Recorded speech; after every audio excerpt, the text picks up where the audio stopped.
Cyberabad cyber crime పోలీసులు దుమ్మురేపారు. Cyber criminals పై special operation నిర్వహించిన పోలీసులు వారం రోజుల వ్యవధిలో ఏకంగా 10 కేసులను ఛేదించారు. ఈ కేసుల్లో 20 మందిని అరెస్ట్ చేశారు. అలాగే ఆన్లైన్ టికెట్ బుకింగ్ సంస్థను మోసగించి 3 కోట్ల రూపాయలు కొట్టేసిన సైబర్ క్రిమినల్స్ ఆట కట్టించారు. ఇటీవలి కాలంలో సైబర్ నేరాలు విపరీతంగా పెరిగిపోతున్నాయి. దేశంలో ఏ ప్రాంతం నుంచైనా లేకుంటే విదేశాల్లో ఉండైనా సైబర్ నేరగాళ్లు అమాయకులకు వల విసిరే అందిన కాడికి దోచేస్తున్నారు. లింకులు పంపడం, బహుమతులు వచ్చాయని చెప్పడం, ఓటీపీ ఫ్రాడ్, బ్యాంక్ కేవైసీ లింకులు, డిజిటల్ అరెస్ట్, ఇలా ఎలా పడితే అలా సైబర్ క్రిమినల్స్ వల విసురుతున్నారు. బాధితులకు వాళ్లు ఎవరో కూడా తెలియదు. తమ డబ్బు పోయిన తర్వాత లబోదిబోమంటూ బాధితులు పోలీసులను ఆశ్రయిస్తున్నారు. వరుస కేసుల్లో రంగంలోకి దిగిన సైబర్ క్రైమ్ పోలీసులు సైబర్ కేటుగాళ్లను అరెస్టు చేస్తున్నారు. తాజాగా సైబరాబాద్ సైబర్ క్రైమ్ పోలీసులు అక్టోబర్ 22 నుంచి 28 వరకు ఓ స్పెషల్ ఆపరేషన్ నిర్వహించారు. ఈ వారం వ్యవధిలో దేశవ్యాప్తంగా జరిగిన సైబర్ నేరగాళ్లపై దృష్టి సారించి 10 ప్రధాన కేసులను ఛేదించారు.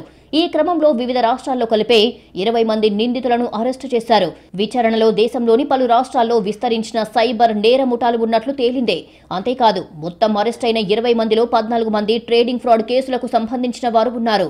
వారి వద్ద నుంచి 24 మొబైల్ ఫోన్లు, 19 సిమ్ కార్డులు స్వాధీనం చేసుకున్నారు.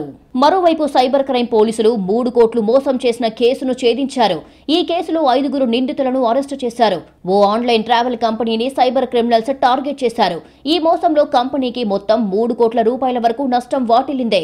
2025 మే నుంచి జూలై మధ్య కాలంలో online ticket booking, digital wallet ప్లాట్ఫారంలో అనుమానాస్పద లావాదేవీలు జరిగినట్లు సంస్థ గుర్తించింది. కంపెనీ అంతర్గత ఆడిట్లో టికెట్లు బుక్ చేసిన సంఖ్య, వాస్తవ ఆదాయం మధ్య విపరీత తేడా ఉన్నట్లు తేలింది.